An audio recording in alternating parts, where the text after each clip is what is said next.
Avant d'aborder le vif du sujet, c'est qu'est-ce que c'est que le populisme? Et on va en parler avec Alessandro De Vecchio. Le populisme pose un problème de définition. Il y a quantité de définitions du populisme et on pourrait presque faire un inventaire à l'après-Vert. Donc, plutôt que de monopoliser la parole, cher Alexandre, as-tu une définition à nous donner du populisme, à éclairer ce mot d'une définition qui serait unanimement reconnue par la science politique, hein? Bon, d'abord, merci pour cette présentation. Merci à tous d'être venus. Merci au Cercle de me recevoir. Alors, pour ce qui est de ma définition du populisme, moi je crois que le populisme est d'abord un symptôme de la colère et de la révolte des classes moyennes occidentales.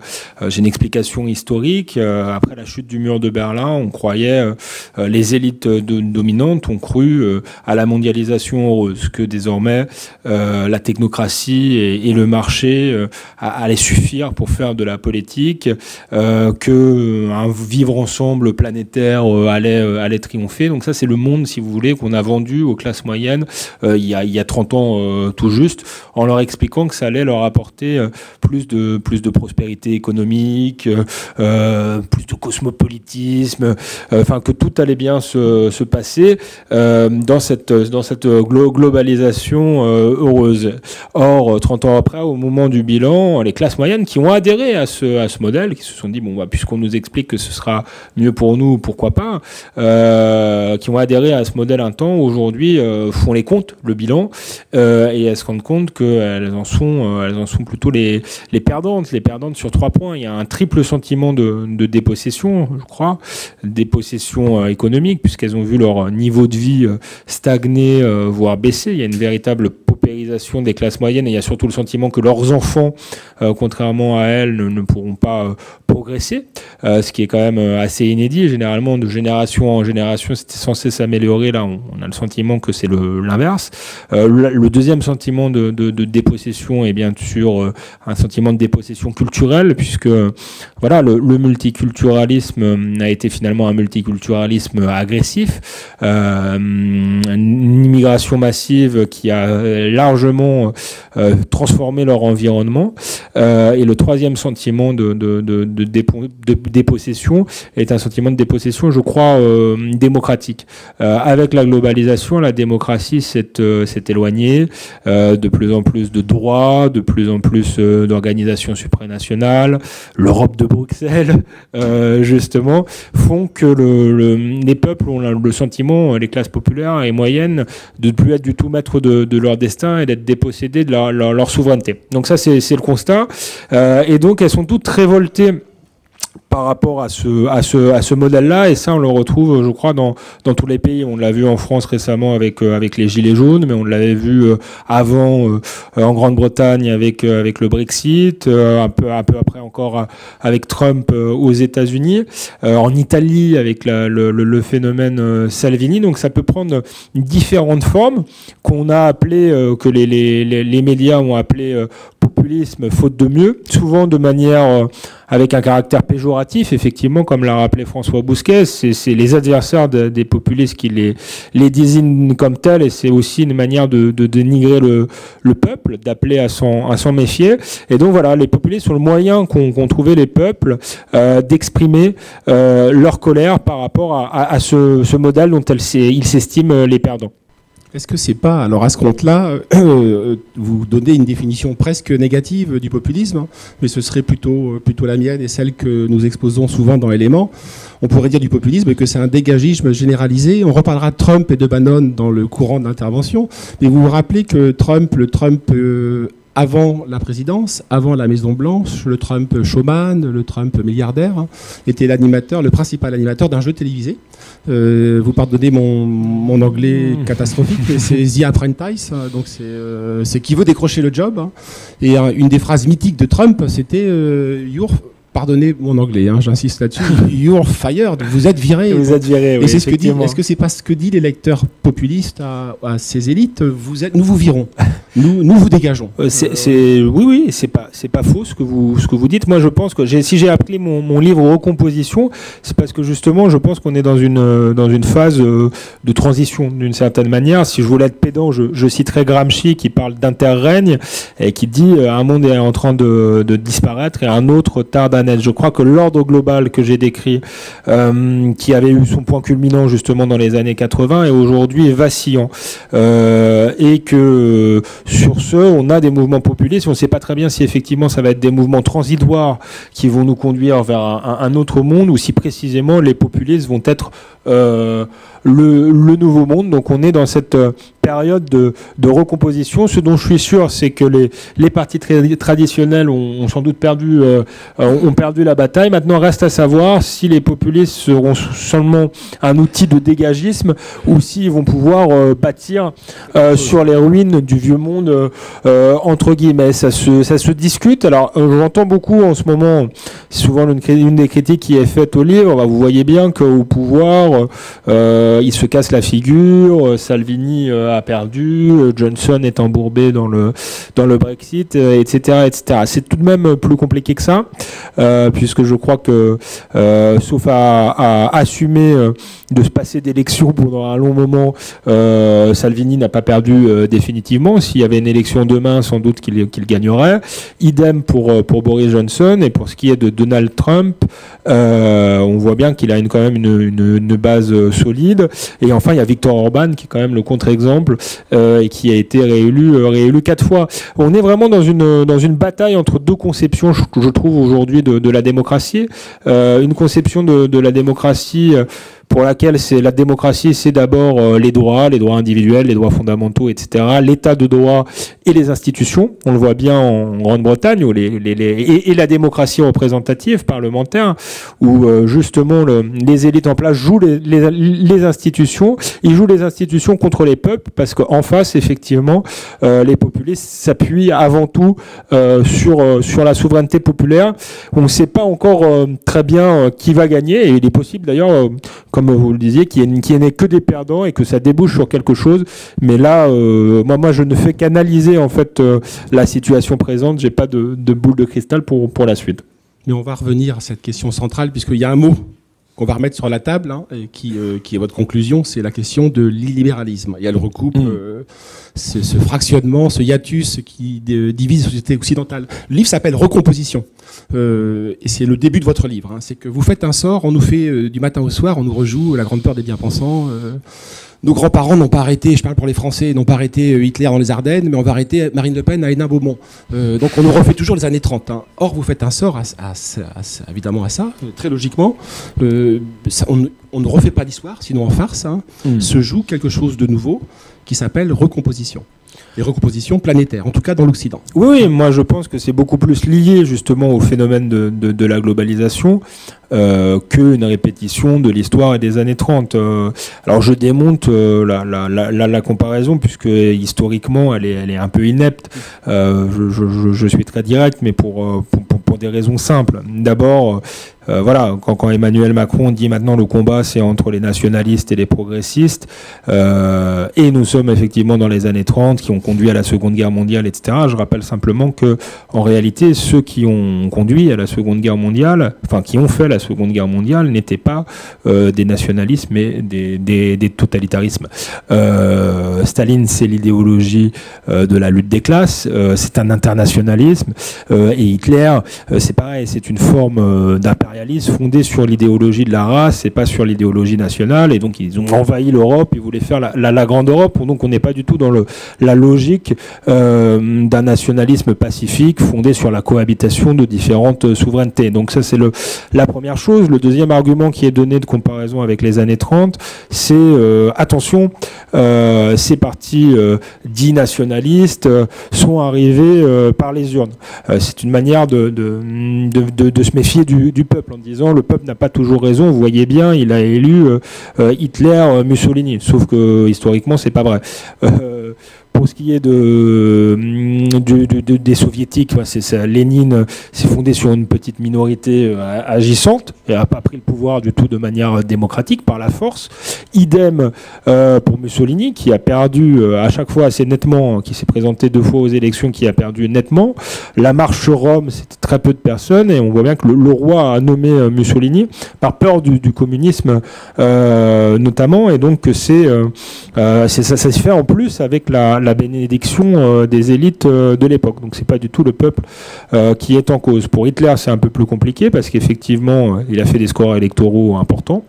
30%, autour de 30%, mais là encore, dans un système à la proportionnelle intégrale, voilà, il n'avait pas la majorité absolue, et là encore, il a été nommé par le président de la République sous pression, notamment du patronat. Donc on voit bien que l'argument attention, la démocratie est un argument fallacieux, puisque c'est totalement différent. Enfin, il y a la comparaison, les musulmans d'aujourd'hui sont les juifs d'hier. Bon, là, c'est carrément insultant pour les juifs qui sont morts dans les chambres à gaz.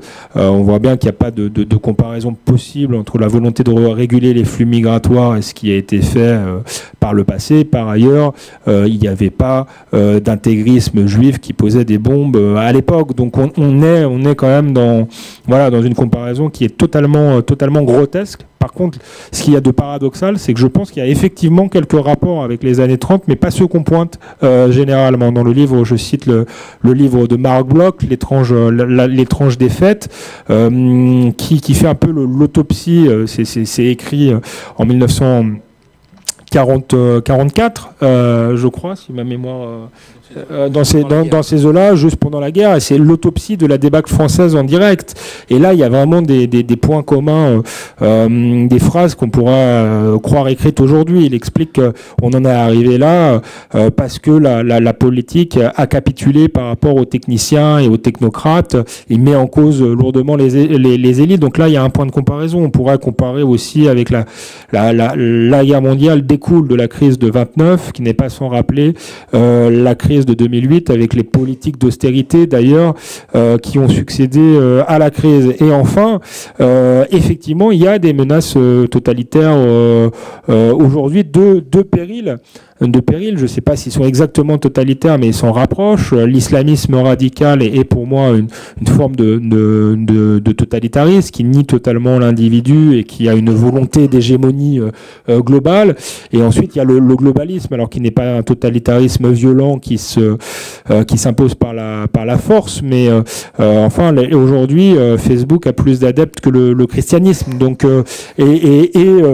connaît tout de nos vies. Donc ça a quelque chose d'inquiétant, de beaucoup plus inquiétant, je crois, que les populistes. Je crois que les deux menaces sont là, et que pour le coup, le retour des nations est plutôt bienvenu, parce que si on a le choix entre l'empire et la tribu, moi je crois que la nation reste l'horizon indépassable de la démocratie. Le souverainiste a parlé.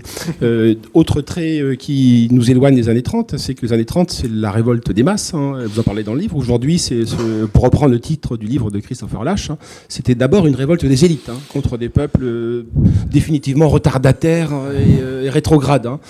Mais bon, on va continuer.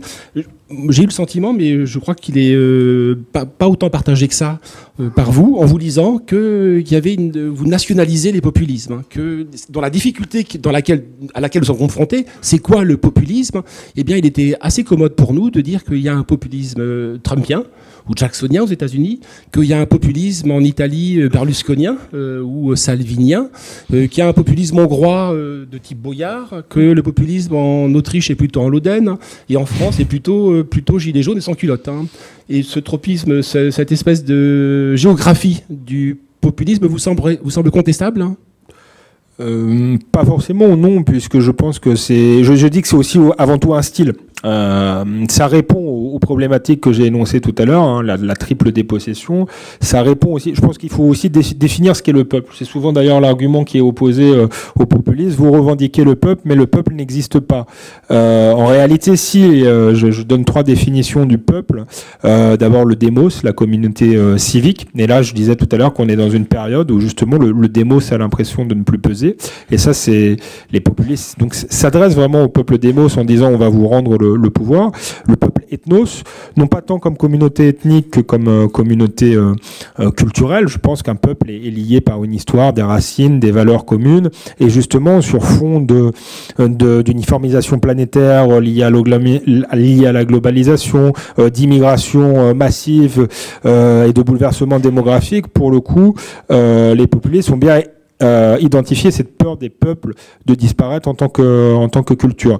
Et enfin, il y a le peuple en tant que plebs, c'est-à-dire les plus déshérités. Effectivement, les populistes ciblent les classes moyennes et populaires en priorité. Donc en cela, ça c'est vraiment un élément qu'on retrouve, je dirais, chez tous les populismes occidentaux. Mais après, leur style est un style, déjà c'est un style de rupture complète avec les élites en place dans leurs pays respectifs, et c'est un style qui est adapté à la culture de chaque pays. Donc effectivement, vous avez raison, Salvini a un côté tifosi, Orban est beaucoup plus austère, et Trump est un Américain typique. Donc oui, le populisme étant aussi un nationalisme, tout simplement dans le sens où il considère que la nation est, ce que je disais tout à l'heure, l'horizon indépassable de la démocratie, eh bien ils se font dans les différentes cultures nationales, ce qui explique leur différence même d'approche économique parfois, puisque chaque pays peut avoir une culture économique différente. On n'a pas la même culture économique en France qu'aux États-Unis. Il n'empêche, il y a des éléments communs, ceux que j'ai cités tout à l'heure, et le style de rupture avec la classe politique traditionnelle est aussi un élément qui les rapproche. Votre position au Figaro Vox vous autorise à frapper à la porte, peut-être pas de la Maison Blanche, hein, mais de la personne qui souffle à l'oreille de l'hôte de la Maison Blanche, Steve Bannon. Hein. Votre position vous permet de contacter, aujourd'hui mort, mais un romancier aussi prodigieux que Tom Wolfe, hein, qui a un éclairage sociologique génial sur la société américaine, donc sur notre société. Quels sont les personnages qui vous ont, grâce à la position du Figaro, séduit, intrigué? Je sais qu'il y a Buisson, qu'il y a Bannon, certainement. Est-ce que vous pouvez nous en toucher un mot? Et également d'un personnage que nous connaissons beaucoup moins et que j'ai découvert en vous lisant, certes qui n'est pas un populiste, mais dont l'analyse sur le populisme est lumineuse, c'est Ivan Krastev. Hein. Oui, bah vous avez cité un bon trio. Après, moi, j'ai rencontré, c'est un des bonheurs du métier de journaliste, de rencontrer des personnages marquants. J'ai rencontré aussi pour ce livre Bernard-Henri Lévy, parce que j'ai été voir le camp adverse. Excuse-moi, je l'ai entarté ici à Bruxelles, il y a 20 ans de ça. C'est vous avec le gloupier, Noël Gaudin. J'ai rencontré, oui, on pourrait citer Michéa. Il y a un chapitre où je montre à quel point ils sont aux antipodes tous les deux. Michéa était aussi une belle rencontre parce que c'est quelqu'un qui met ses idées en rapport qui applique ses idées dans le réel. Donc j'avais été le voir dans sa ferme. Et alors moi je suis pas du tout un écolo intégral comme lui décroissant, mais en tout cas il a le mérite de défendre les classes populaires et d'essayer de vivre comme elles. Donc c'est assez rare en France pour le souligner. Donc ça a été une belle rencontre. Je pense que tout mon travail au Figaro Vox est quand même irrigué par la pensée de Christophe Guilluy. Je pense qu'effectivement ça a été le premier à voir les fractures françaises, la fracture entre la France périphérique et la France des grandes métropoles, et ça c'est très important et ça m'a beaucoup inspiré pour le livre. Et effectivement les trois que vous avez cités ont été importants dans le livre parce que je crois que c'est les trois qui ont peut-être le mieux compris le phénomène populiste et qui ont aussi compris au-delà d'autres avaient bien montré l'angoisse par rapport à l'immigration massive, etc. Mais peu ont souligné la dimension profondément démocratique des populistes. On dit souvent, les adversaires des populistes disent c'est les ennemis de la démocratie, ils menacent la démocratie. Et je crois que, au contraire, ils la renouvellent en rappelant que la démocratie, c'est quand même, c'est les droits, les libertés individuelles, etc. Et j'y suis attaché, mais c'est aussi le gouvernement du peuple par le peuple pour le peuple. Ils l'ont très bien compris. Ils ont soufflé à l'oreille de dirigeants politiques. Pour Buisson et Bannon, c'est amusant parce qu'ils se ressemblent beaucoup. Steve Bannon, pour moi, le Patrick Buisson de Donald Trump. Donc effectivement, ils ont été très importants. Et Ivan Krastev était important aussi. Alors lui, il est plutôt social-démocrate, adversaire des populistes, mais il a au moins le mérite de faire les bons diagnostics et d'analyser les choses. Il est bulgare et c'est vrai qu'il m'a aidé à comprendre très bien ce qu'était ce qu'on appelle la démocratie illibérale et de voir peut-être les différences culturelles entre l'Europe centrale et l'Europe de l'Ouest. Il m'a très bien expliqué que par exemple mai 68 en Europe de l'Ouest, ça avait été une révolution individualiste. C'était la souveraineté de l'individu, alors qu'à l'Est, c'était la souveraineté nationale de toute manière, avant tout. Et que quand le mur de Berlin est tombé, ce sont des pays qui, justement, n'avaient pas connu la souveraineté, qui n'existaient même pas sur une map monde. Et ce qui explique leur attachement aux frontières, leur attachement à cette souveraineté-là. Et ça aide, je crois, à mieux comprendre des phénomènes comme Orban. Ça aide à comprendre aussi, il m'a expliqué ce que j'avais pas forcément perçu au départ, qu'il y avait sans doute une défiance par rapport à l'immigration, ce qui expliquait leur réaction par rapport aux migrants, pour des raisons historiques aussi, leur posture de résistance, enfin pas leur posture d'ailleurs, leur résistance réelle face à l'Empire ottoman, etc. Mais aussi, leur peur de l'immigration venait paradoxalement du fait que c'était des pays qui s'étaient évidés de l'intérieur. Si vous voulez, à partir de la chute du mur de Berlin, beaucoup sont les cerveaux, entre guillemets, ceux qui avaient les meilleures études, etc., sont partis, ont quitté tout simplement ces pays. Il y a parfois une déperdition de la population, je crois en Bulgarie, ce qui m'expliquait, c'était 15% de personnes qui ont quitté le pays, donnant parfois le sentiment que ceux qui restaient étaient les ploucs, entre guillemets, ou ceux qui étaient les moins préparés à réussir économiquement. Donc, ce qui explique qu'ils sont assez hostiles. Ils pourraient être favorables à plus d'immigration en se disant finalement ça va régénérer le pays, mais je crois qu'ils ont au contraire peur de disparaître, justement, d'être évidés de l'intérieur et remplacés, entre guillemets, de l'extérieur. Et donc tout ça, Ivan Krastev, qui n'en tire pas forcément les mêmes conclusions que moi, l'explique très bien, et il est vraiment à lire pour comprendre ce qui se passe aujourd'hui dans ces démocraties libérales, en Pologne, en Hongrie, en Bulgarie, etc. C'est un des charmes du livre, c'est l'alternance, le va-et-vient entre un point de vue panoramique et puis des choses vues. Ça m'a frappé la rencontre entre Bannon, est-ce que vous pouvez nous en dire un mot, ou au préalable, hein. Vous savez, si au lieu de vous dire populiste, on vous traite de fasciste, de raciste, c'est difficile de capitaliser sur le mot fasciste aujourd'hui, c'est difficile de capitaliser sur le mot raciste, hein. Tandis que peut-être que la bonne dénomination, c'est populiste, hein. Et vous racontez la scène quand Bannon rencontre pour la première fois Trump, sauf erreur de ma part, et il lui explique ce qu'est le populisme. Et je vous laisse... Oui, c'est une anecdote très, très amusante. En fait, c'est 3 ans avant l'élection même pas 3 ans, je crois que c'est au moment de l'élection d'Obama. Trump, en fait, se tâte déjà pour aller à la présidentielle. Il ira pas finalement, mais il commence à se préparer à rencontrer des gens, et donc il rencontre Steve Bannon qui, je crois qu'on est en plein moment du Tea Party, et Steve Bannon arrive et lui explique, bon, si vous voulez y aller, oubliez le parti républicain, oubliez le parti démocrate, aujourd'hui il faut parler, il faut être populiste, et Trump lui répond, c'est tout moi je suis un populariste. Et Steve Bannon est un peu interloqué, il lui dit non, on dit pas populariste, on dit populiste. Et Trump continue, oui, moi j'aime bien parler aux gens ordinaires, je suis populariste.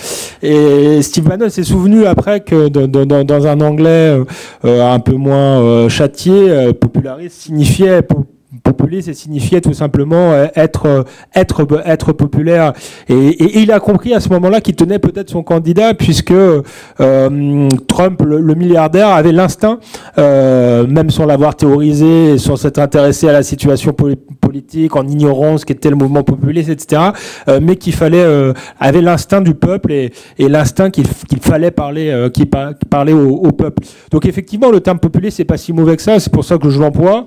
Il a souvent été péjoratif, mais il a su être retourné par les populistes eux-mêmes, qui finalement se sont dit, on est la voix du peuple, pourquoi pas. Et alors, c'est l'essence même de la démocratie. c'est le retournement des stigmates. Hein. Et Trump, il pressent avec son instinct d'animal politique, hein, quoi qu'on pense par ailleurs de Trump, mais il perçoit, en vous lisant, c'est frappant, que c'est un mot qui est bankable, que c'est une bonne marque, hein, qu'avec une marque populiste, les portes du pouvoir vont peut-être pouvoir s'ouvrir à lui. Oui. Vous avez commencé à aborder un chapitre central dans le courant de votre intervention, c'est cette question de la démocratie. Où est la démocratie? Qui sont les démocrates, hein? Il faut savoir que la démocratie, l'alliance de la démocratie et des élites, de la démocratie libérale, ne va pas de soi. Les Grecs n'étaient pas libéraux. Les inventeurs de la démocratie, historiquement, ne sont pas libéraux, les Grecs. Hein. Et les défenseurs du libéralisme au XVIIIe siècle, Voltaire, ne sont en aucun cas démocrate. Voltaire parle sans arrêt de la canaille. Hein. Il faut bastonner la canaille. Sa correspondance est formidable, hein, mais il s'agit globalement de mettre la canaille au pas. Et il promeut un despotisme éclairé. Donc il y a tout un débat en fait, hein, autour de cette question de la démocratie. Est-ce qu'on peut définir une ligne, hein, qui nous permettrait de dire là est la démocratie, là est le libéralisme, hein. Moi, je suis attaché à la démocratie libérale et à l'équilibre entre les deux. Je vais peut-être vous surprendre. Je pense que c'est très important que la souveraineté ne soit pas populaire, ne soit pas illimitée. Bien que souverainiste, il y a des choses peut-être au-dessus de la majorité. Tocqueville lui-même avait pointé le risque de tyrannie de la majorité. Cependant, je crois qu'aujourd'hui, le vrai risque, il n'est pas là du tout. Il est dans la tyrannie des minorités. Il est dans la tyrannie du droit qui empêche aujourd'hui les dirigeants de diriger. Il est dans des dans des technocrates non élus qui agissent sans aucune légitimité. Il est dans des juges qui s'arrogent le pouvoir de faire la loi alors qu'ils ne devraient se contenter de la faire appliquer. Donc, à mon avis, la démocratie ces dernières années a évolué vers un libéralisme antidémocratique, en fait, d'une certaine manière. On a la liberté qui est essentielle dans la démocratie, mais on n'a pas le démos, la souveraineté du peuple. Donc je crois qu'il faut retrouver un équilibre entre les deux. Il faut conserver bien sûr un minimum de liberté individuelle, de droits fondamentaux, d'état de droit, de contre-pouvoir, mais il faut retrouver la souveraineté populaire. Et pour l'instant, quand j'observe les populismes, y compris ceux qui se définissent comme des démocrates illibéraux, le terme était peut-être mal choisi. Ils auraient peut-être dû se définir comme démocrates libéraux authentiques. Mais en tout cas, quand j'observe tous ces mouvements, en Occident, en tout cas, hein, je ne parle pas effectivement de la Turquie d'Erdogan ou de la Russie de Poutine ou de la Chine de Xi Jinping, mais en Occident, que ce soit Trump, que ce soit Orban, que ce soit Salvini, tous ces leaders n'ont pas remis en cause nos régimes de liberté, les droits individuels, etc. On voit bien qu'il n'y a pas de menace à ce niveau-là. Simplement, ils cèdent un peu moins aux minorités, ils cèdent un peu moins aux juges, etc. Donc, ils rétablissent une forme d'équilibre naturel dans la démocratie libérale. Moi, je veux retrouver cet équilibre-là. Sinon, on fait une démocratie sans le peuple. Et ça donne ce qu'on est en train de voir aujourd'hui. Ça donne les gilets jaunes, l'irruption de la violence dans la démocratie. Et je crois qu'on sera tous perdants. À la fin, je termine en disant que je ne crois pas en une démocratie sans élite. Je critique beaucoup les élites dans le livre, mais il est logique en démocratie qu'il y ait des gens pour guider, pour incarner, sans condescendance, mais c'est plutôt préférable qu'il y ait une élite qui en ait pas. Mais en revanche, ce serait tout aussi déraisonnable, même plus déraisonnable, de dissoudre le peuple, de dire le peuple a mal voté, il va y avoir les élites sans le peuple. Non, ça c'est pas possible. Et vraiment, le livre, je l'ai écrit aussi. Je viens plutôt d'un milieu populaire. Je serais très content si les classes populaires s'emparent de mon livre, mais je l'ai plus écrite pour les gens que je fréquente aujourd'hui autour du Figaro, les élites entre guillemets, même si j'aime pas trop ce terme. En fait, on ne sait pas trop ce que ça veut dire, mais les élites autoproclamées, c'est pour elles que j'ai écrit ce livre en leur disant attention les gars, parce que vous allez être les gens que vous méprisez ont des bonnes raisons d'être en colère, hein, les lépreux, ceux qui ne sont rien, etc. Essayez de les écouter, de se mettre un peu à leur place, et puis surtout si on en reste là, on va vers une situation chaotique, mais y compris pour vous, hein. On est dans un pays où on connaît ça, quoi. La Révolution française, ça a produit d'ailleurs des choses formidables, mais ça s'est quand même fini dans le sang. Je vais vous pousser dans vos retranchements sur cette question du conflit potentiel entre le libéralisme et la démocratie. Petit rétropédalage, 2017, élection présidentielle en France, les électeurs populistes font 45% quasiment. Mélenchon, Dupont-Aignan, Marine Le Pen, c'est presque la moitié du corps électoral, presque la moitié des votants. 2 mois plus tard, la représentation nationale, quand vous additionnez Mélenchon, Dupont-Aignan et Marine Le Pen, c'est 4% des députés. Donc vous passez de 40%. 42, 43, 44 à 4%. Donc c'est vous l'avez évoqué, c'est un des ressorts du vote populiste, c'est la crise du modèle représentatif. Alors je reviens un tout petit peu en arrière, mais c'est pour pousser Alexandre dans ses retranchements. Quand les constituants en 1789 et 20 ans plus tôt aux États-Unis ont imposé la démocratie, ils ont bien pris soin de faire en sorte que le peuple ne soit pas son propre souverain. C'est ce qu'on appelle la démocratie représentative. C'est-à-dire que vous ne vous représentez pas vous-même, vous ne vous représentez pas immédiatement devant l'Assemblée nationale. Vous vous représentez immédiatement à travers un médiateur. Ce médiateur, c'est le mandant. C'est le député, c'est le maire, etc. Et très rapidement, quand vous regardez en France en particulier, mais aux États-Unis aussi, CIS et quantité d'autres, il y a un souci de confisquer la souveraineté populaire. Donc on avait le choix, en 89, entre deux directions. L'histoire nous offrait 2 directions. Soit les droits de l'individu, soit le jeu, c'est ce qui a gagné et triomphé, soit l'avènement d'un nouvel acteur sur la scène de l'histoire. Ce nouvel acteur, c'est le peuple. Rousseauiste, ou conservateur, peu importe. Mais il me semble, moi, que cette division, cette alliance est quasiment contre nature entre le libéralisme et c'est pas que je vais vous pousser dans vos retranchements, elle ne va vraiment pas de soi. En tout cas, quand on lit les travaux théoriques des penseurs du libéralisme, rien ne l'annonce. Leur souci majeur, vous l'avez dit, c'est les libertés constitutionnelles, c'est ce qu'on appelle le bloc constitutionnel, c'est les libertés individuelles, les libertés religieuses, mais en aucun cas l'avènement d'une volonté générale qui serait censée représenter le politique. Donc moi je trouve qu'on a tendance un peu à tricher avec à s'imaginer que c'est la seule forme de démocratie possible. Je monopolise la parole, pardon, mais c'est pour... Non, mais vous avez raison. Alors d'abord, en 1789, c'était compliqué. Le livre de Gauchet sur Robespierre, que je vous invite à lire, est très intéressant, puisqu'il montre que Robespierre est conduit à la terreur parce qu'il cherche justement une forme il veut que la volonté générale soit appliquée, mais il en fait un populiste. Il en fait un populiste, ouais, exactement. Et ça se finit pas très bien. Donc moi, je crois qu'on peut trouver un équilibre entre les deux, qu'on l'avait toute la 5e République du général de Gaulle, qui est très centralisée. Il y a une forme de verticalité, etc. Mais il y avait un équilibre entre les deux, avec l'usage notamment du référendum. D'ailleurs, il en tirait immédiatement les conséquences. Enfin, quand il a perdu, il s'est retiré. Donc c'est un équilibre qui est effectivement compliqué à la base, mais qu'on peut trouver. Or aujourd'hui, là, je vois où vous voulez en venir. Je vais y aller. Aujourd'hui, je pense que le système est tellement vicié qu'une des seules solutions est d'introduire un peu de démocratie directe. Je ne crois pas à la démocratie directe pure et dure, mais une démocratie représentative qui serait corrigée par la démocratie directe me paraît être un modèle pas si utopiste que ça, avec les moyens technologiques qu'on a, qui responsabiliserait aussi le peuple.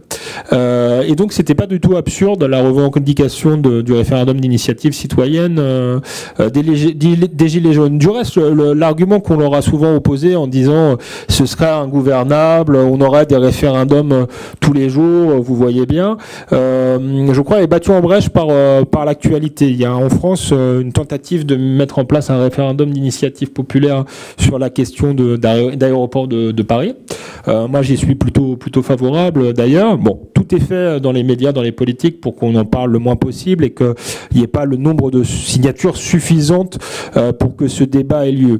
Mais on voit bien il n'y aura sans doute pas le nombre de signatures suffisantes, mais que cette histoire de démocratie directe ne conduirait pas nécessairement à un système où on voterait tous les jours.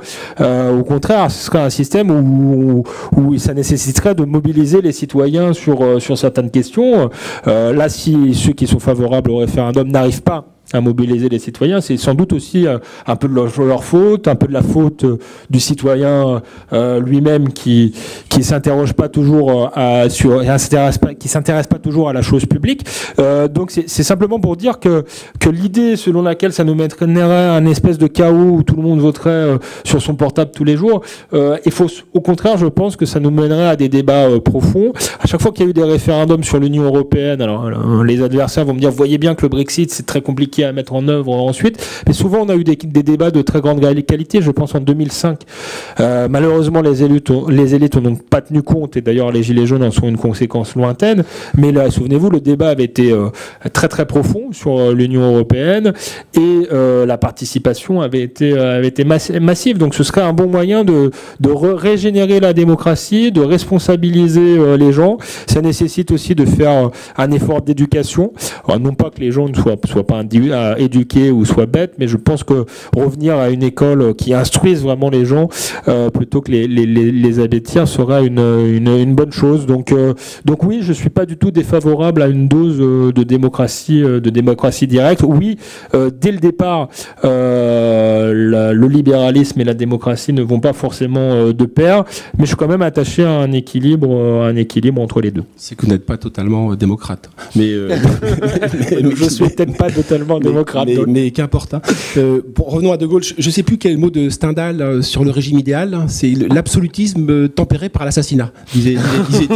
Donc, mais vous, c'est donc la démocratie représentative tempérée par le peuple, par la démocratie directe. Hein. Ah, voilà. Mais cela étant, De Gaulle a toujours pris soin, me semble-t-il, et pas seulement de dire, on répète souvent, la Cour suprême en France, c'est le peuple, etc. Exactement. Et il me semble que, je ne suis pas juriste, mais ni constitutionnaliste, mais certains d'entre vous le sont, ou connaissent ce sujet. Il me semble qu'il avait mis au même niveau la Constitution, le pouvoir constituant du peuple, hein, en France, donc en l'occurrence par l'élection, par le référendum, hein, et également la référendum. Dans l'article 2, je crois, ou 1 de la Constitution, c'est la souveraineté du peuple s'exerce par ses représentants et par référendum au même niveau. Et son mépris pour les magistrats était vertigineux. Et est-ce qu'on n'est pas passé, vous rappelez la phrase, alors elle est apocryphe, elle est fausse, certes, mais enfin elle est parlante et suggestive, je parlais d'absolutisme, hein. L'État c'est moi, le roi soleil, hein. Aujourd'hui c'est le magistrat qui dit l'État de droit c'est moi. Ouais. Et il s'est substitué, et Pierre Manant dit quelque part du reste aussi, que ça a presque une dimension religieuse. On revient à la querelle des deux glaives, ça nous ramène très loin et très en amont dans l'histoire, entre le temporel et le spirituel, hein. Le temporel c'est le pouvoir politique, hein. Donc en démocratie c'est le peuple, hein. Or il y a un pouvoir au-dessus du pouvoir, il y a une loi au-dessus de la loi. C'est ce que dit Manant.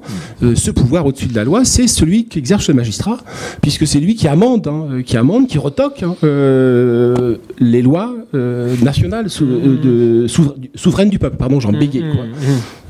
Oui, non, mais alors là, il n'y a pas d'ambiguïté. Hein. Mon livre critique justement ce gouvernement des juges nationaux, mais aussi ceux de la CEDH, etc., etc. Donc ça, je pense que c'est un enjeu majeur de redonner, c'est ce que je disais tout à l'heure, les magistrats sont là pour faire appliquer la loi, mais en aucun cas pour la faire. Pour le coup, on n'est pas dans l'équilibre des pouvoirs de Montesquieu. On a un pouvoir judiciaire qui empiète sur la démocratie, et on l'a vu en France lors de l'élection présidentielle. Moi, j'étais pas spécialement, j'avoue que j'avais pas de candidat dans cette élection. C'est parfois difficile d'être représenté, donc j'étais pas spécialement filoniste, mais je trouve par exemple que le fait que les juges aient déclenché une mise en examen comme ça en quelques semaines, alors que parfois ça met beaucoup plus de temps, ont clairement joué un rôle néfaste là dans la démocratie, en ne restant pas à leur place et en ne respectant pas l'équilibre des pouvoirs. Mais là, c'est parce que la justice est peut-être en France corrompue. Rappelons. Non, mais le parquet est directement sous les. C'est un autre problème. C'est un autre problème. Et il y a beaucoup de problèmes autour des juges, mais qui ont tendance à vouloir être un contre-pouvoir ou même être le pouvoir. Donc ça doit être simplement un contre-pouvoir, et non pas le pouvoir. Ouais.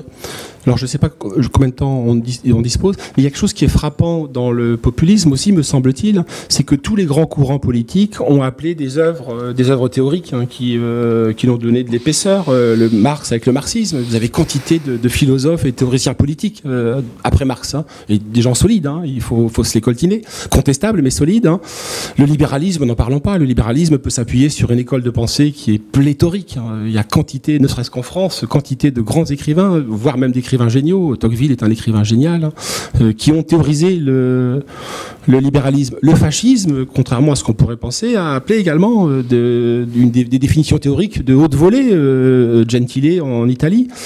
un des problèmes du populisme, me semble-t-il, hein, c'est qu'exception faite de travaux de philosophes politiques, je pense à Alain de Benoît, je pense à Chantal Mouffe, à Ernesto Laclau, n'a pas produit encore une grande œuvre théorique. Est-ce qu'il n'y a pas est-ce qu'on retomberait pas sous une forme d'impuissance du populisme à devenir intelligible, à devenir productif, à sortir des sphères de la contestation et de la protestation? J'ai envie de dire que c'est un peu l'avenir qu'il dira. Ce que je disais, on revient à notre conversation du début. Est-ce que ce sont des mouvements purement dégagistes ou c'est ce qui peuvent bâtir l'exception politique pour le moment, mais les autres n'ont pas eu le temps de faire leurs preuves non plus. On verra Trump qui a quand même de bons résultats. C'est Orban qui lui s'est imposé sur la durée et pour le coup lui a essayé de théoriser quelque chose avec la démocratie libérale. Ça lui a été reproché, mais dans le discours où il parle de démocratie libérale, il théorise quelque chose d'assez profond, notamment il est très hostile au gouvernement des juges, et puis il y a l'idée que les sociétés occidentales, si elles sont fondées sur un individualisme pur et dur, seront ingouvernables et iront à leur propre destruction. Donc voilà, il a une vraie politique assise sur un projet à long terme de souveraineté nationale qui s'inscrit aussi dans une civilisation, dans une vision de l'histoire. Donc pour le coup, peut-être que le vrai théoricien du populisme, c'est Viktor Orban. Qui donnerait un contenu au populisme. Hein. Le populisme marche, hein, populariste, Trump, comme nous le rappelait Alexandre. Illibéralisme est problématique. Hein. I2L, hein, je suis un peu grammairien, c'est un préfixe privatif, ça marche pas. Je veux dire, ça, on y va reculons. Il y a un problème avec ce mot-là. Et pour pour en percevoir le contenu, dans votre livre, vous revenez en particulier sur cette figure de Viktor Orban. Est-ce que vous pouvez nous dire un petit peu les batteries de mesures qu'il a pu prendre et qui nous font sentir à quel point les lois Soros, je crois, sauf faire de ma part. Hein, alors ça, c'est sur les lois, sur les migrants, oui, sur mais les qui migrants. sont en fait pas si... C'est très étonnant quand on regarde dans le détail de la loi. Alors c'est un peu technique, donc j'espère que je vais être clair. Par écrit, c'est plus facile parce que... Mais par exemple, c'est des lois qui sont pas si éloignées que ça de la loi française sur le fait l'aide aux migrants, etc. C'est ce qu'on appelait le délit de solidarité en France, qui est plus sévère en France dans les textes que... Sauf qu'en France, ça a été cassé justement très récemment par une jurisprudence du Conseil constitutionnel. Il y a des lois aussi très dures sur les ONG, parce qu'il considère que les ONG sont des passeurs, en quelque sorte. Donc il y a des amendes pour les ONG qui aideraient les migrants à passer. Mais ça, c'est le dossier spécifique des migrants. Mais je crois que sa grande originalité, ce qui fait qu'il a pu gouverner sur la durée, c'est qu'il s'est attaqué justement à la Constitution. Il a cassé, il y avait une sorte de Cour suprême en Hongrie très puissante, un peu sur le modèle américain. Il a cassé cela en redonnant plus de pouvoir à l'exécutif. Donc l'originalité effectivement d'Orban, c'est de s'en être pris très fortement justement au pouvoir des juges pour retrouver une forme de marge de manœuvre. Mais il y a aussi beaucoup de pragmatisme chez lui. Vous me parlez d'une batterie de mesures. Ce qui est intéressant, c'est son parcours à Orban, qu'on oublie toujours et qui est jamais rappelé par les commentateurs médiatiques. D'abord, c'est un héros de la résistance contre l'Empire soviétique. Hein. Il faut le dire. Avant même que le mur soit tombé, il appelle à la liberté dans son pays. Il prend des risques physiques. Sur ce, voilà, le mur tombe et il le dit. Moi, je pensais qu'il suffisait d'appliquer tout ce qui se faisait en Occident. À l'époque, c'est plutôt un libéral entre guillemets. Il est même vice-président de l'Internationale libérale. Il est élu une première fois. Je ne veux pas dire de bêtises, mais autour des années 2000.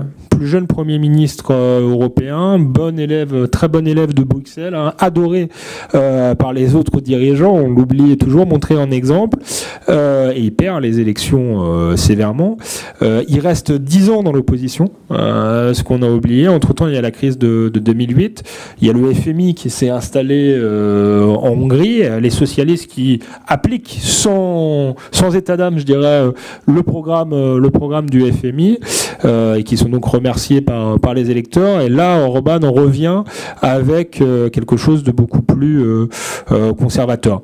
Alors, libéral économiquement, hein, parce qu'il y a des mesures extrêmement pragmatiques. Il installe une flat tax, donc très peu d'impôts. À part pour les banques, il y a une taxe spéciale sur les banques parce qu'on est au lendemain de la crise financière. Donc, il y a des choses extrêmement pragmatiques, mais il y a une espèce de effectivement d'efficacité. Il y a toutes ces réformes constitutionnelles qui lui permettent d'agir vite. Il y a cette capacité à dire merde à l'Europe quand on lui dit bah là vous sortez des règles communes, mais lui est responsable devant le peuple hongrois. Donc il va redresser économiquement le pays. On l'oublie. Hein, il refuse les programmes du FMI, mais la mise en place de ces mesures économiques permettent le remboursement très rapide de la dette et ensuite un conservatisme sociétal où il rappelle notamment, je crois que dans la Constitution ça lui est beaucoup reproché, mais les valeurs chrétiennes de la Hongrie, pour le coup, ce qu'avait refusé de faire l'Europe dans sa Constitution, le mariage comme union entre un homme et une femme. Bon, moi je trouve que c'est pas forcément le plus intéressant chez Orban, mais il y a la tentative de définition malgré tout d'un modèle de civilisation auquel il est attaché. Il se dit, voilà, il comprend, au moment de la crise de 2008, avant tout le monde, il le dit dans son discours, il parle de démocratie libérale, qu'on a changé de monde et que le modèle ultra-individualiste dominant mine les sociétés, affaiblit les États-nations, y compris que dans un monde justement où il y a la Chine, les États-Unis, la Russie, il faut des États forts et que la démocratie peut pas être fondée uniquement sur les libertés individuelles. Donc c'est quelqu'un vraiment qui s'est adapté aux circonstances. C'est pas un idéologue, contrairement à ce qu'on croit, même si je pense qu'il théorise quelque chose d'intéressant, mais c'est pas un ultra conservateur pour des raisons familiales ou je ne sais quoi. C'est pas quelqu'un qui avait une idéologie prédéfinie, mais c'est quelqu'un qui va évoluer en fonction des circonstances historiques. Ça le rend extrêmement intéressant et surtout beaucoup plus complexe que le portrait qui en est fait généralement dans les médias. Ce serait peut-être un retour du politique et de l'essence du politique. Hein. Pour définir ce mot illibéralisme, qu'est-ce qu'on met derrière l'illibéralisme? Est-ce que c'est pas un retour du politique? Est-ce que c'est pas l'exécutif qui reprend la main contre le droit mais vous avez bien évoqué le sujet. Où situer toutes ces figures qui émergent? Vous parliez de Ivan Krastev, qui va sortir dans 3-4 semaines, le moment illibéral, qui fait écho au moment populiste d'Alain de Benoît, à travers plusieurs leaders. Poutine, qui me semble un petit peu sortir de nulle part, parce que Poutine c'est évidemment c'est autoritaire, mais c'est quand même un schéma bonapartiste référendaire. Où situer Erdogan et les leaders de la Chine sur cette géographie du populisme? Moi je parle de démocrature, voire de dictature, en particulier pour la Chine, qui est un régime qui est même pas, il n'y a même pas d'élection, enfin c'est le parti communiste. Pour le coup, c'est intéressant le cas chinois, parce que souvent les théoriciens libéraux expliquaient que les libertés économiques allaient forcément avec les libertés individuelles. On voit en Chine que le pays s'est ouvert sur le plan économique, mais ça n'empêche pas de rester une dictature. Donc moi je crois qu'il y a aussi un amalgame qui est fait souvent entre des régimes clairement autoritaires et les populismes. Le populisme, je le répète, est un phénomène typiquement occidental lié au déclassement des classes moyennes.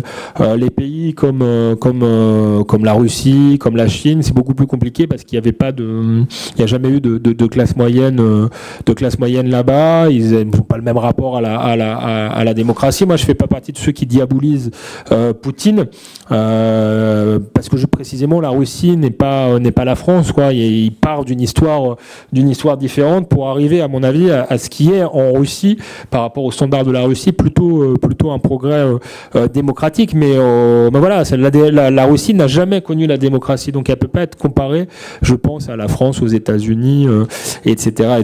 Et c'est pareil pour la Turquie. On n'y comprend rien si on ne comprend pas que ce pays a une culture islamique qui n'est pas du tout une culture chrétienne qui est celle chrétienne ou grecque ou romaine, qui est celle des autres pays occidentaux. Et le phénomène Erdogan est un islamiste au pouvoir. Alors il y a une dimension peut-être bonapartiste, plébiscitaire, etc. Encore que on voit bien que il a une majorité quand même de moins en moins nette. Et là, pour le coup, il bouleverse quand même en termes de liberté publique. On est très très loin des standards européens, mais donc voilà, ne pas confondre ces régimes-là qui s'inscrivent dans des aires géographiques, culturelles, historiques totalement différentes, et souvent on veut nous expliquer qu'en fait le populisme européen ou américain est une étape transitoire qui mènerait à ces régimes-là. En gros, c'est le discours quand c'est pas les années 30, c'est oui, mais vous aurez Poutine ou vous aurez Erdogan. Non, parce qu'on n'a pas du tout la même culture, la même histoire, le même rapport à la démocratie que ces pays-là. Alors, deux questions. Il vient de paraître un dictionnaire des populismes dans la maison d'édition qui vous édite, les éditions du Cerf, dirigées par Olivier Dard, Frédéric Boutin et Frédéric Rouvillois, je crois, qui avait sorti un dictionnaire du conservatisme il y a un an. Ils ont pris soin ils ont sorti un dictionnaire du conservatisme et un dictionnaire des populismes. Dès qu'on passe d'un singulier, pourtant c'est un phénomène polysémique, le conservatisme, donc on revient à la difficulté initiale du populisme, à ce pluriel. Dans la définition que vous donnez, qu'est-ce qu'il y a de commun entre l'UDC en Suisse et le Front National en France, entre les populistes néerlandais et les populistes italiens? Quel est le point commun? Il y a un multiple commun qui est la question migratoire, c'est indiscutable, mais le déclassement, le schéma du déclassement qui en France est central. On ne peut pas comprendre en France ou aux États-Unis la question du populisme sans le déclassement. Mais de fait, en Suisse ou aux Pays-Bas, ça se pose de tout autre terme. Alors c'est vrai que vos objections sur la Suisse ou les Pays-Bas encore. Danemark. Les Pays-Bas, il y a quand même la question, effectivement, la question migratoire et quand même et de l'islam est quand même un point très important. Je pense que même c'est le moteur principal qui explique leur progression spectaculaire ces dernières années. On voit bien qu'il y a un avant et un après 2015, après la décision de Merkel d'ouvrir grand les portes de l'Europe. Et je crois en plus que l'angoisse économique joue un rôle central. Que les gens sont effectivement très malheureux d'avoir vu leur niveau de vie stagner ou diminuer, mais qu'à la limite ils peuvent l'accepter, mais qu'ils n'accepteront pas de voir leur mode de vie disparaître. Donc sans doute que oui, la question du mode de vie, du rapport à notre culture, à notre patrimoine immatériel d'une certaine manière, est centrale dans la montée des populismes. Il y a aussi la question malgré tout de la démocratie dont je parlais tout à l'heure. Là, ça se pose quand même de manière assez similaire, y compris aux Pays-Bas ou en Suisse. En Suisse, les populistes ont vraiment l'UDC a assis son succès sur les réformes, sur les référendums d'initiative citoyenne, notamment les référendums liés à l'islam et à l'immigration ou au poids trop important de l'Union européenne. Donc il y a quand même ces trois points communs là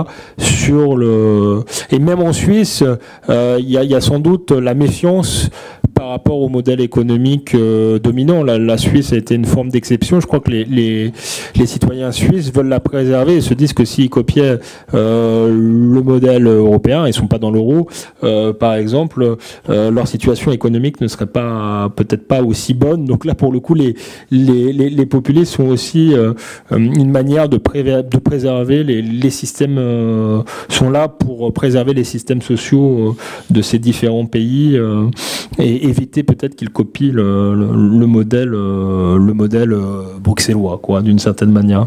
Quelles sont les perspectives de pouvoir? Je ne sais pas comment on dit. Bruxellois, je crois. Ouais. Quelles sont les perspectives de pouvoir qui s'offrent aux populistes? Quand on regarde la carte du populisme dans le monde, en réalité, à part les deux Amériques, et en particulier singulièrement l'Amérique latine, où il y a une tradition d'un populisme depuis Péronne, mais même avant Péronne, du reste, c'est quand même, il n'y a pas tant que ça de pays populistes. Comment un populiste arrive au pouvoir? Quels sont les types d'alliances qui peut nouer? Patrick Buisson, il y a quelques années, vous parliez de capitalisme capital immatériel, hein, disait qu'on pouvait constituer, en tout cas en France, une alliance entre des conservateurs et des populistes, sachant que le conservateur joue les élites contre le peuple et que le populiste joue les élites contre le peuple contre les élites. Donc c'est assez difficile à sortir. Pour autant, le mot, vous l'avez employé, c'est le capital immatériel. Un conservateur et un populiste, hein, partagent un même capital immatériel. Pas matériel, bien sûr, hein, mais immatériel. Donc on peut nouer une alliance. En Italie, il y a une alliance à front renversé. Est-ce qu'il y a des perspectives dans d'autres pays, la France par exemple, hein, où pourraient se produire des alliances? Parce que sans alliance, il n'y a absolument aucune perspective de pouvoir. Pour quantité de partis, pour l'AfD, c'est résiduel. En tout cas, enfin, hors Allemagne de l'Est. Hein. Pour le Front National en France, c'est 20 à 25%. Donc il n'y a pas de perspective de pouvoir. Est-ce qu'il y a des alliances qui pourraient se nouer, soit avec les conservateurs, hein, soit des unions nationales beaucoup plus larges, hein? Encore une fois, je mets de côté l'Amérique latine. Je prétends pas parler du populisme sud-américain. Je pense encore une fois, il est très spécifique. Je parle vraiment de la question de la démocratie occidentale et des classes moyennes occidentales. Je pense que les alliances ne se feront pas de manière partidaire. Il faut attendre que le système politique partisan se désagrège, qui est assez bien parti. On voit qu'il y a une recomposition malgré tout politique. Macron, son clivage nationaliste progressiste, on voit bien que c'est un clivage qui est fait pour diaboliser, qui est manichéen, mais il y a une part de vrai. Et je pense que s'il n'y avait pas cette part de vrai, elle ne fonctionnerait pas. La droite dite traditionnelle ne serait pas dans cet état-là, et le Parti socialiste ne serait pas dans cet état-là. Donc on voit bien d'abord qu'il y a un phénomène de décomposition des partis traditionnels, et sans doute de recomposition autour d'un axe non pas progressiste, nationaliste, mais je dirais souverainiste, mondialiste. Je pense que le vrai enjeu et vrai débat est là, et qu'ensuite le système politique va se reconfigurer pour s'adapter à ce réel clivage-là. Simplement, ça prend du temps. On voit bien qu'en France, le Parti socialiste a disparu. La droite, les LR vont disparaître, ou ont disparu aussi. Le Rassemblement national, ça c'est un des problèmes typiquement français, est un parti qui était quand même à l'extrême droite à la base, qui s'inscrit dans une généalogie d'extrême droite, même si je considère aujourd'hui que c'est plus un parti populiste qu'un parti d'extrême droite, mais malgré tout c'est une généalogie qui pose problème à un certain nombre de personnes, et qui fait que le Front National se heurte à un plafond de verre, et qui est en plus c'est un parti qui a un leader qui a montré ses limites au second tour de la présidentielle. Ça c'est pour le cas français, donc je ne sais pas comment ça va se décanter. Est-ce que Marine Le Pen va encore perdre une élection et il y aura un autre leader qui ne sera pas lié à l'histoire des Le Pen? Est-ce que le Front National va être à son tour victime de dégagisme? Mais on est encore dans la décomposition, à mon avis, du système politique n'est pas achevée. Ensuite, il y a, donc ça c'est pour les alliances partisanes. Ensuite, il y a les alliances sur le plan sociologique. Est-ce que les classes populaires sont majoritaires elles toutes seules? Sans doute que oui, hein, c'est ce que dit Guy, lui, en termes de nombre, elles sont sans doute majoritaires. Le problème, c'est qu'elles ne votent pas toutes, ou même en majorité, elles ne votent pas. Hein. Le premier parti de France, ça reste l'abstention. On parlait des élections législatives, on est à plus de 50% d'abstention, donc il va falloir inventer des partis et des leaders qui vont refaire voter tous ces gens-là, leur refaire de nouveau croire à la politique. Et ensuite, moi je crois que justement pour qu'il y ait je disais tout à l'heure que je croyais malgré tout qu'il fallait une forme d'élite. Donc je crois qu'il peut y avoir la rencontre malgré tout, et là je rejoins Patrick Buisson, de sociologie assez différente. Il y a une bourgeoisie mondialisée, hors sol, qui a choisi Macron. Une bourgeoisie plus traditionnelle, mais qui place sans doute l'argent avant ses valeurs, et qui a aussi très, très clairement rejoint Macron, qui ne l'avait pas fait à la présidentielle, qui avait voté Fillon, mais qui ce coup-ci a rejoint Macron aux européennes. Mais il y a quand même une bourgeoisie traditionnelle qui place les valeurs, l'éthique, un certain regard sur l'homme, une certaine définition de l'homme au-dessus des intérêts purement économiques et financiers. On l'a vu défiler encore ce week-end contre la PMA. Et donc, moi j'ai été frappé par les points communs. Ça peut paraître surprenant entre les gilets jaunes et la manif pour tous. Les uns avaient des suites roses et les autres des gilets jaunes, mais les deux arboraient le drapeau français et chantaient la Marseillaise. Les deux ont été victimes du même mépris de classe. Les uns parce qu'ils étaient caricaturés en Marie Chantal, échappée de la vie est un long fleuve tranquille, ou en fasciste en Lodène, et les autres caricaturés en beauf ou en Dupont-la-Joie, échoués sur leur rond-point. Donc voilà, il y a plus d'un point commun entre ces deux mouvements-là, et c'est peut-être celui ou celle qui arrivera à parler à ces deux sociologies-là aura très probablement une majorité électorale derrière lui. Ouais. Dernière question. Sur cette question des élites, mais allons peut-être au-delà. Il y a un livre passionnant sur le populisme qui s'appelle Éloge du populisme de Vincent Coussedière, qui est un philosophe. Et il dit que le populisme, c'est la tentative désespérée des peuples européens, je ne sais pas ce que vous en pensez, Alexandre, non pas pour se gouverner, non pas pour se diriger, non pas pour le fantasme des ronds-points qu'on nous a vendus dans le deuxième mouvement des Gilets jaunes, qui est un mouvement beaucoup moins soutenu.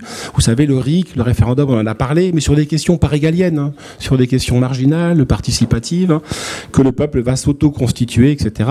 Est-ce que la question centrale, c'est pas plutôt que le peuple cherche le bon chef, le bon pasteur, que la vérité, c'est que la crise de quoi est le populisme et le nom, eh bien, c'est la crise du défaut d'autorité, de l'absence de chef. De vision des élites. Ouais, c'est pour ça que moi je disais que je suis pas contre le fait qu'il y ait un chef, une élite. Je suis pour une part de démocratie directe, mais tout à fait raisonnable. Je suis pas pour le gouvernement des ronds-points, ça j'y crois pas une seule seconde. D'ailleurs, ce qui est devenu ce mouvement rappelle Nuit debout, et on a bien vu que ça ne menait à rien. Ou 5 étoiles en Italie. La délibération permanente, ou 5 étoiles en Italie, avec plus de succès pour 5 étoiles malgré tout. Mais donc oui, non, moi je crois pas à une démocratie directe absolue. Par contre, effectivement, je crois à une élite qui serait plus consciente des réalités des classes populaires et qui se mettrait au service des classes populaires et pas à son service. On a l'impression, Glucksmann, qui se considère sans doute comme faisant partie des élites, qui est au Parti socialiste, a eu cette honnêteté désarmante de dire je me sens plus chez moi à New York que en Picardie. Je sais plus si c'était la Picardie, mais voilà, dans telle ou telle région française. En tant que Parisien, je suis plus proche d'un New-Yorkais que quelqu'un qui vivrait en Ardèche ou en Picardie ou dans le Nord-Pas-de-Calais ou je ne sais où en France. Donc c'est ce décalage-là. Il faut mettre fin à ce décalage-là. Il faut qu'il y ait des élites qui représentent les territoires, qui représentent la culture française, qui représentent les classes populaires qui sont et moyennes, qui sont encore majoritaires dans ce pays, ou du moins qui tiennent un peu compte de leurs intérêts. Il ne s'agit pas non plus de jeter la pierre à ceux qui sont à l'aise dans le système mondialisé. Après tout, le modèle des métropoles fonctionne pour certaines personnes, pour 25%. Il ne s'agit pas de mettre ces 25%-là au goulag. Ça rapporte aussi une forme de richesse pour la France, mais il s'agit de créer un système qui concilie les intérêts de ces personnes-là avec les intérêts de la majorité.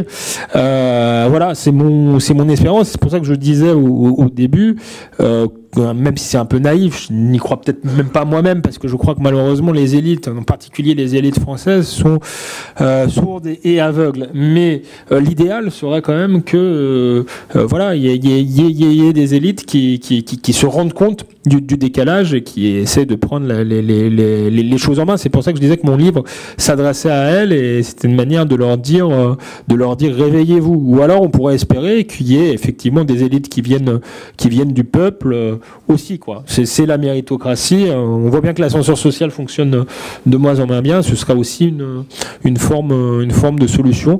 Ce qui est un peu désespérant, c'est en tout cas en France, on voit pas ça dans le paysage pour le moment. Alors c'est vrai que Emmanuel Macron aujourd'hui parle un peu d'immigration. Il a lancé un débat sur l'immigration, mais j'ai peur que ce soit surtout malheureusement un écran de fumée. Ceci étant dit, c'est quand même un symptôme de ce que Christophe Guilluy appelle le soft power des classes populaires. Je crois que que le débat de l'immigration arrive sur la table, c'est pas seulement une posture politique, c'est parce que même quelqu'un comme Emmanuel Macron, qui est le prototype des élites mondialisées, se rend bien compte que ce n'est plus tenable de gouverner. Je pense que les Gilets jaunes lui ont ouvert les yeux sur ce point-là, que c'est plus tenable de gouverner sans s'emparer de certaines questions qui sont des questions centrales pour son peuple, tout simplement.